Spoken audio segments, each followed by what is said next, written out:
Alors, le challenge 5 jours pour booster vos commissions en affiliation, présenté par Bettina et Damien, s'est déroulé en juin. Donc, c'était 5 jours de live. Le cinquième jour du live, c'était pour vendre un coaching, accompagnement, pour ceux qui ont suivi les 4 premiers jours. Donc, on va voir à peu près comment ça s'est passé. Premier jour, challenge, définir sa stratégie d'affiliation. Alors, bien sûr, dans tout ce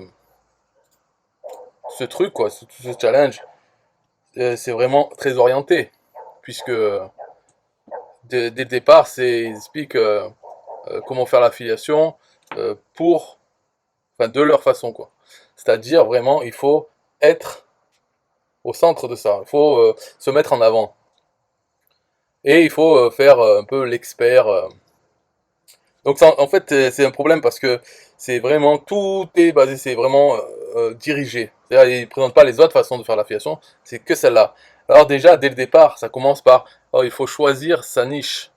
Il faut choisir un sujet qui vous passionne et sur lequel vous avez une certaine expérience, vous avez des connaissances et tout ça.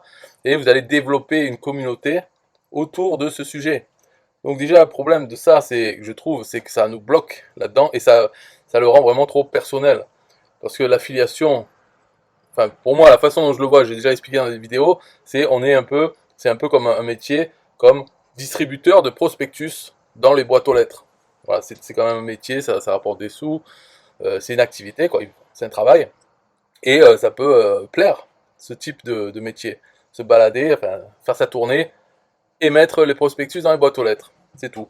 S'il y a un autocollant sur les boîtes aux lettres, on ne met pas le prospectus dedans. Donc on ne spamme pas les gens qui ont décidé de ne pas vouloir de publicité. Mais tous les autres, on leur met le prospectus. Et on est payé par les vendeurs, ceux qui créent les prospectus et qui veulent les distribuer.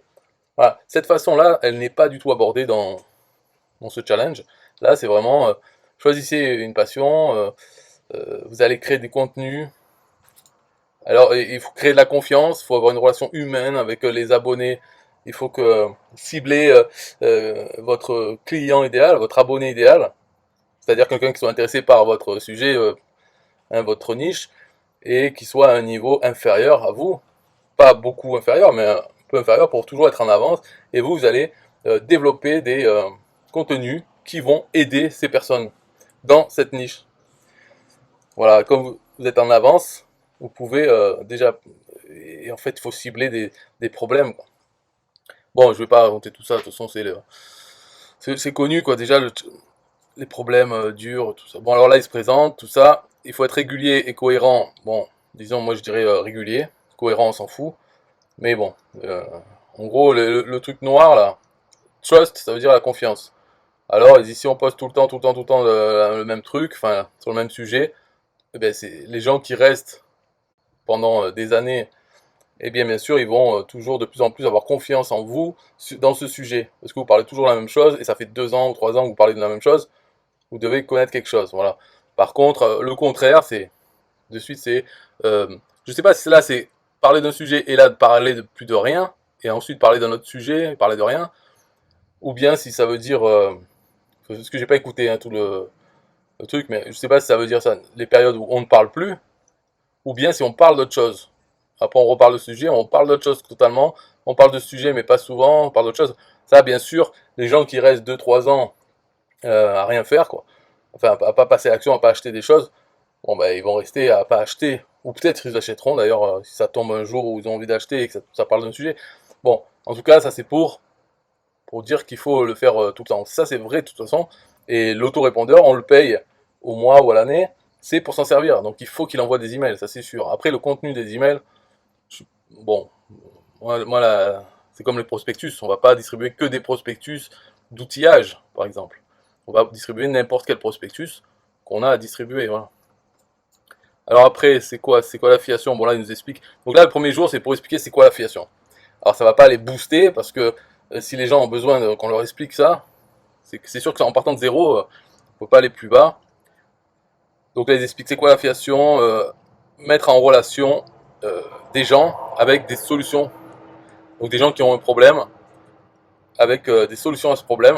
Et les problèmes, bien sûr, c'est pas besoin d'être des graves problèmes, hein, ça peut être n'importe quoi, une envie, un besoin, comme il marque, et il y a quelque chose. Et donc, c'est le mettre en relation. Ce que fait le distributeur de prospectus, hein. Les gens, ils ont tous envie de manger, des prospectus sur la bouffe, des prix, bon, ok. Voilà, c'est pas besoin d'être innovant, original, tout ça. Il y a des besoins, des choses qui se vendent tous les jours, les mêmes, eh bien, on peut les vendre en affiliation, nous, plutôt que ça passe par un autre affilié ou en direct avec la société. Si on peut le faire passer par notre lien affilié, ben c'est bon, c'est ça l'activité, quoi. Donc ça, c'est encore le principe de l'affiliation, tout ça. Ok. Euh, et là, ils disent aux gens de se positionner vraiment sur quelque chose qui nous intéresse et tout. Je sais pas si à un moment ils parlent de ça, mais quand même, il faut voir qu'il ne faut pas non plus se positionner. Enfin, si on parle là-dedans, il faut pas le voir juste sur ce qui nous intéresse. Il faut voir est-ce que c'est une activité où des gens dépensent de l'argent déjà et enfin beaucoup. Est-ce qu'il y a beaucoup de choses à faire? Parce que si c'est enfin, je ne veux pas donner d'exemple, mais il faut penser à ça. C'est pas simplement ce qui nous intéresse, c'est est-ce que ça peut être rentable? Si, par exemple, on avait un magasin qui fournit des accessoires pour ça, est-ce que ça serait rentable? Est-ce qu'il y a déjà un marché là-dedans? Donc l'expertise et tout ça.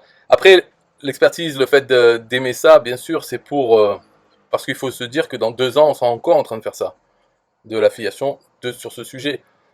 Voilà, c'est pour ça qu'ils disent pour faire cette technique, il faut quand même être aimer ça, sinon ça va pas être possible. Moi, si par exemple je devais me mettre sur une niche, euh, bah ça serait galère quoi. Il faudrait quand même aimer ou apprendre à aimer en tout cas. Par exemple, on peut choisir une niche rentable qui existe, on n'y connaît rien, mais on va se forcer à s'y intéresser, à pratiquer, et vite fait, il faut que on aime, et après en s'y étant mis, ça y est, on est déjà au-dessus de tous les débutants qui n'ont pas encore commencé ou à peine. Donc on peut faire ça, mais alors là ils prennent comme exemple les Lego, d'accord, voilà. Et ce qu'il va faire, donc entre sa passion, ce qu'il a déjà fait, et l'audience qu'elle veut, quoi. Et mettre au milieu, développer ce qu'il y a au milieu. Donc il faut quand même étudier l'audience. C'est pour ça que l'abonné cible idéal, pour savoir, pour le connaître, pour savoir dans quoi il mettrait les sous, qu'est-ce qui pourrait l'aider dans cette activité, tout ça. Ensuite, bon, il dit le positionnement est donc la base de votre stratégie d'entrepreneur de l'affiliation. Non, c'est pas. Si on veut faire cette stratégie d'affiliation, où on se met en avant, on fait semblant d'être l'ami qui vous veut du bien, ou enfin on fait semblant, on se convainc que on fait ça. Et ok, dans ce cas-là, ouais, c'est la base. Il faut qu'on puisse vous identifier comme monsieur expert dans telle chose. Alors, comment construire son offre d'affiliation? euh, Voilà, il parle de différentes façons de faire l'affiliation, spammer. Alors, en fait, il parle des différentes façons, mais il ne traite pas celle dont je parle. Là, il dit spammer, c'est pas ça. C'est pas spammer que de distribuer des prospectus dans les boîtes aux lettres si on n'en met pas là où les gens ont dit on n'en veut pas. Mais là, c'est pareil, mais c'est un peu l'inverse. C'est-à-dire, c'est les gens qui s'inscrivent dans notre autorépondeur qui déclarent qu'ils veulent recevoir des choses. Et s'ils ne veulent plus, ils se désinscrivent. C'est pas pareil que les boîtes aux lettres où là, il faut mettre un autocollant pour ne pas en recevoir. Mais donc, ça n'a rien à voir avec spammer. Ensuite, c'est créer du contenu et placer ses liens. C'est un peu ça. C'est, ça se rapprocherait plus de ça. En fait, moi, c'est créer du contenu et placer ses liens, mais pas ses liens affiliés. Là-dedans, il parle de faire par exemple une vidéo qui parle de tel produit et de mettre son lien affilié vers ce produit. Non, il faut créer des vidéos sur n'importe quel sujet, comme un distributeur de prospectus, donc sur tous les sujets, mais à chaque fois mettre un lien vers une page de capture pour que les gens rentrent dans notre machine à vendre, dans notre autorépondeur, où là, ils vont recevoir les prospectus. Donc dans tous les contenus, il faut mettre un lien vers pour dire pour que les gens disent OK, on veut recevoir des prospectus. Au début, ça sera OK, je veux voir ce produit. Donc on rentre dans la machine pour voir ce produit, on le voit et on est dans la machine. Donc on accepte de recevoir les autres offres, les autres prospectus. Mais on peut s'en retirer à tout moment, quoi. Donc ce serait plutôt le point 2, mais pas vraiment comme ils expliquent là. Et après, bon, le point 3, c'est quoi? L'affiliation indirecte. Bon là, c'est plutôt de construire un univers ou quelque chose, un produit ou quelque chose, où à l'intérieur, donc par exemple une communauté, ça peut être, mais bon, pas un groupe Facebook ou autre, c'est quelque chose, un système, un réseau social, si on pouvait créer nous-mêmes un réseau social autour d'un sujet, et quand les gens ils communiquent entre eux, tout ça, il y a des pubs pour de l'affiliation, enfin, avec nos liens affiliés. C'est un peu ça, quoi, dans l'affiliation indirecte, c'est-à-dire parler de quelque chose, présenter quelque chose, mais en fait, ce quelque chose génère des liens affiliés, et donc génère des commissions parce qu'on utilise ce quelque chose, ou parce qu'on écoute ce que la personne raconte dans ses emails de valeur. Voilà, on écoute quelque chose, un sujet, et pour faire ce sujet, ah ben il nous faut tel et tel outil. Ah ben pour vous les procurer, cliquez là, et là c'est un lien affilié. Donc on va pas parler du produit en particulier, c'est parler d'un sujet qui demande un outil ou plusieurs, et là mettre, c'est voilà, c'est rusé quoi. Ce n'est pas direct, style voilà prospectus, acheter ce produit. Donc là il a sauté quand même un point, parce qu'après il y a pas le point 4. Donc là, il passe directement à l'affiliation indirecte. Il parle pas de l'affiliation directe, ou peut-être que pour lui, c'était dans le point 2. Mais le point 2, c'est pas une façon de faire l'affiliation, de produire un contenu et de mettre son lien affilié vers le contenu. C'est pas bon. Parce que on ne va rien construire. Il faut construire, il faut faire rentrer les gens dans une machine qui envoie des emails. Voilà, donc c'est ça. Et là, il n'y est pas. Entre le point 2 et le point 3, il n'y a pas le point 2B où on dirait qu'on crée des contenus qui parlent de produits, mais avant de les envoyer vers notre lien affilié, on leur fait accepter le fait qu'ils vont recevoir d'autres offres. Voilà, pour pouvoir faire notre tournée distribution de prospectus, c'est ça le plus important, c'est avoir des gens à qui envoyer ces prospectus, et non pas envoyer des gens directement vers les magasins. Ça serait un peu comme, peut-être le point 2, ça serait un homme sandwich dans la rue, où il a une pancarte qui parle que d'un truc, qui envoie les gens vers ce truc. Okay, donc c'est pas ça. Alors voilà, dans l'explication déjà, il a sauté. Alors là, il montre un exemple de l'affiliation directe, c'est développer un logiciel qui permet de gérer sa collection de livres ou de mangas. Et le logiciel peut savoir dans les collections de mangas lesquelles elle n'a pas dans sa propre collection, la collection de l'utilisateur ou l'utilisatrice. Et donc, pour avoir celui-là, on peut l'acheter sur Amazon ou autre. Donc ce logiciel, il sert à ça, et c'est des liens affiliés vers Amazon. Donc l'application permet de vendre des livres, des mangas, en affiliation Amazon. C'est ça, le côté indirect, c'est que le logiciel est fait pour gérer sa collection de mangas, mais en fait, en l'utilisant, ça peut générer des ventes de mangas sur Amazon. Pour celui qui a fait le logiciel, quoi. Alors, l'utilisation de la formule dure. Dure, c'est pour les problèmes, ouais. Il faut penser, trouver des problèmes durs. Mais ça, je dirais, en tant qu'affilié, c'est pas vraiment son problème. En fait, en tant qu'affilié, si on veut pas faire cette façon, parce que trouver un problème dur et le résoudre, ça c'est le rôle de ceux qui créent les produits.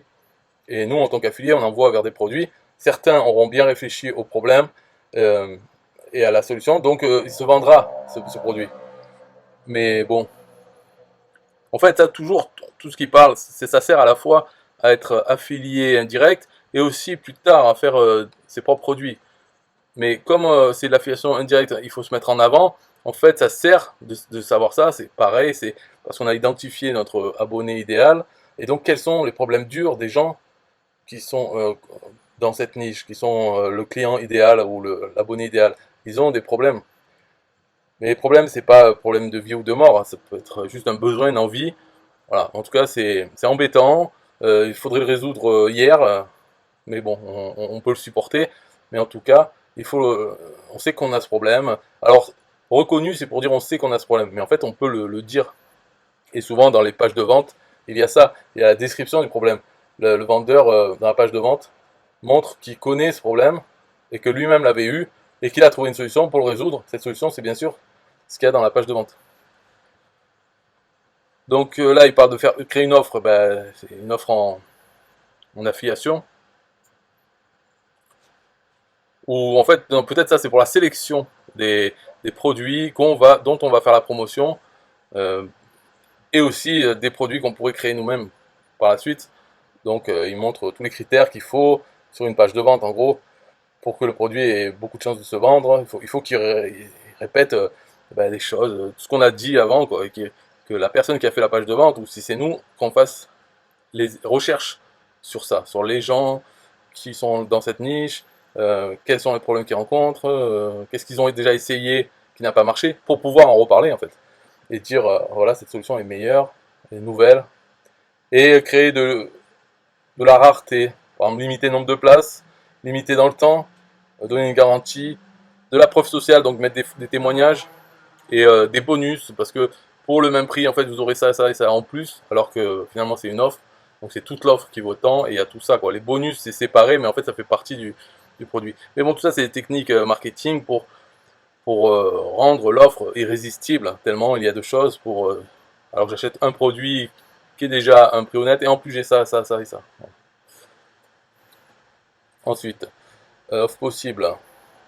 Voilà, il parle voilà, toujours des offres en tant qu'affilié. Qu'est-ce qu'on peut faire comme offre pour vendre tel produit? Ça, c'est parce qu'on a identifié un bon produit. Et on dit, ah ouais, si vous passez par mon lien, en tout cas si vous achetez ce produit, hein, et vous montrez votre offre d'achat, en gros, ben, je vous donne ça et ça en plus qui va vous servir avec ce produit. Pour résoudre ce problème, c'est en plus, je rajoute mes propres bonus à ce produit qui a déjà peut-être des bonus, mais à condition de passer par ce lien. C'est très important. Il faut passer par ce lien, qui est le lien affilié.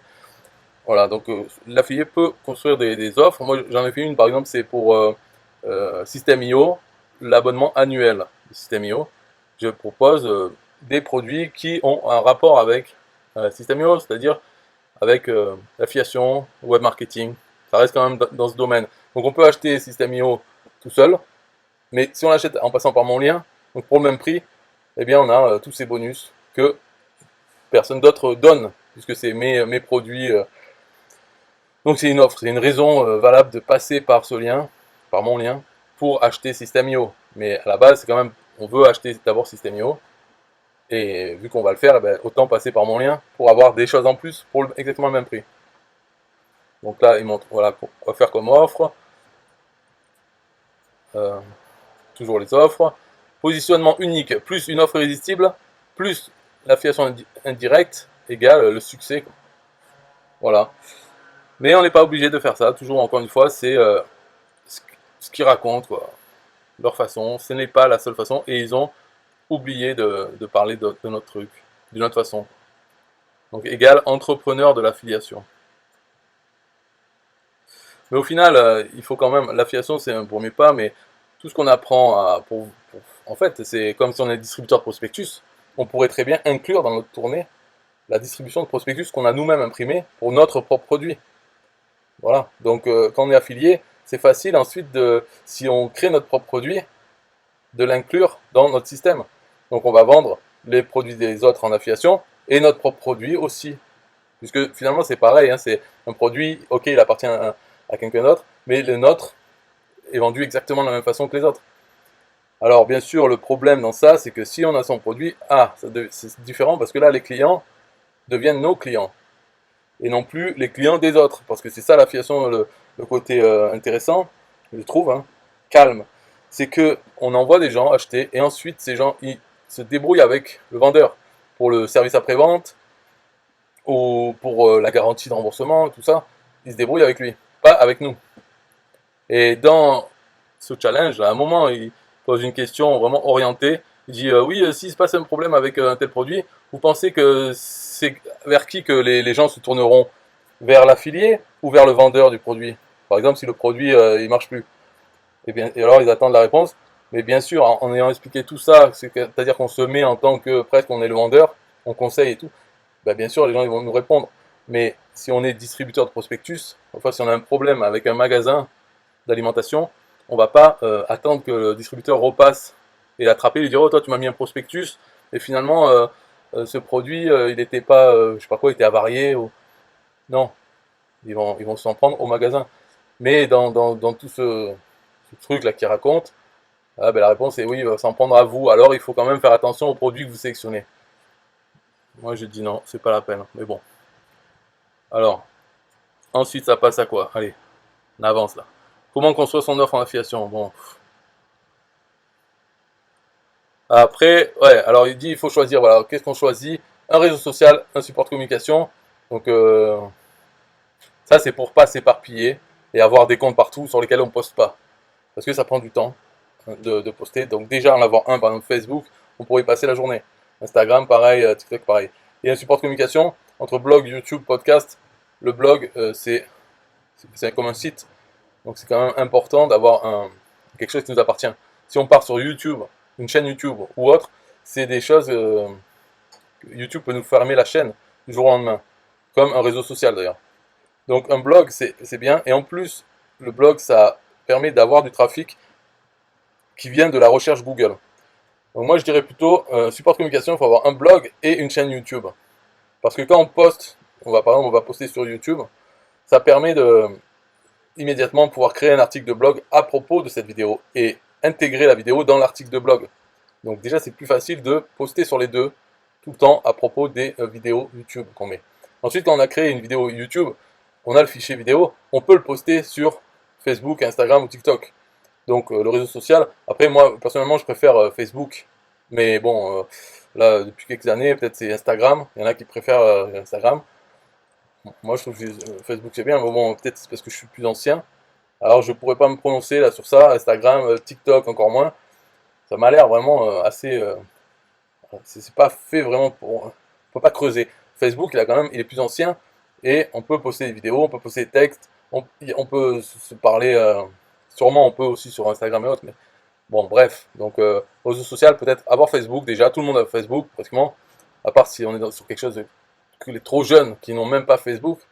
Parce que c'est déjà trop vieux, has-been pour eux. Mais à part ça, sinon tout le monde a Facebook. Les vieux, ils en ont. Les âges moyens, ils en ont. Les jeunes, il y en a certains qui en ont aussi.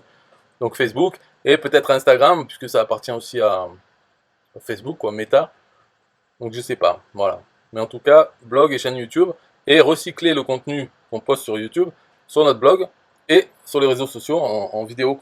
Et si des fois on a envie de faire un blog, un article où il n'y a pas de vidéo, on peut aussi le recycler sur Facebook.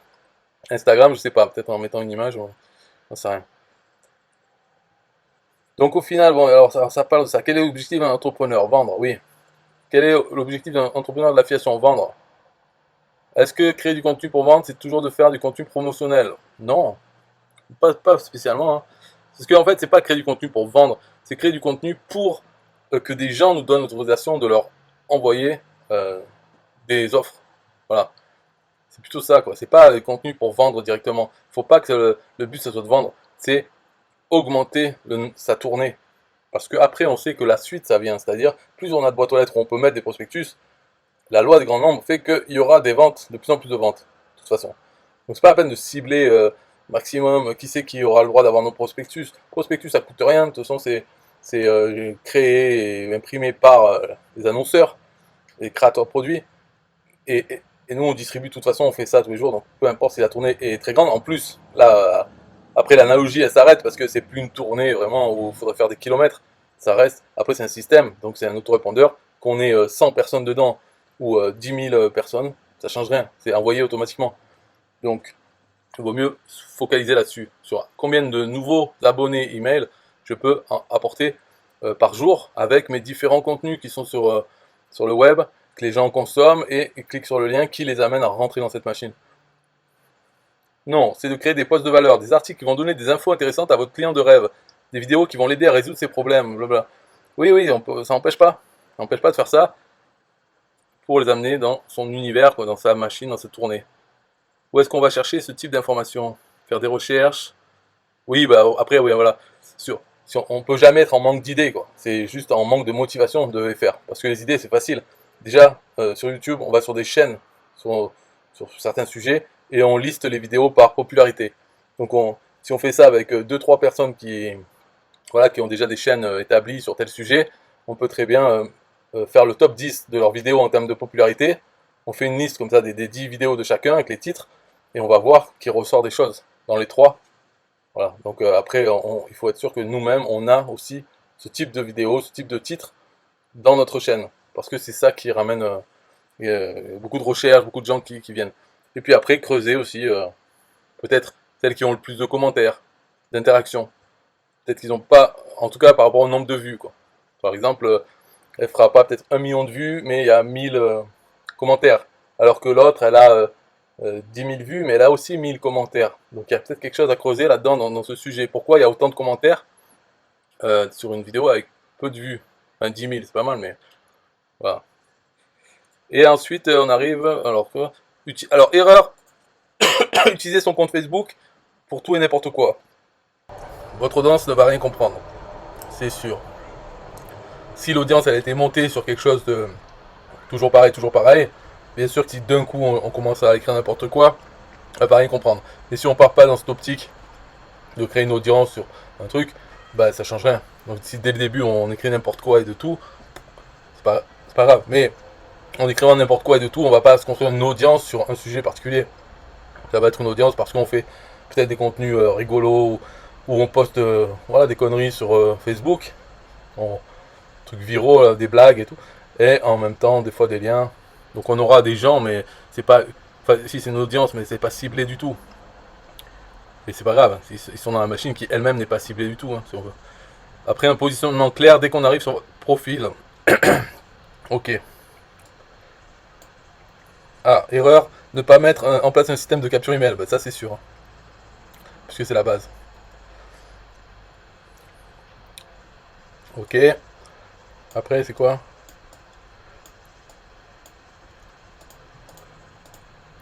Bon, de toute façon là ça arrive au cinquième jour où il parle que de l'accompagnement. Comme quoi il y a peu de place. Offrir des bonus.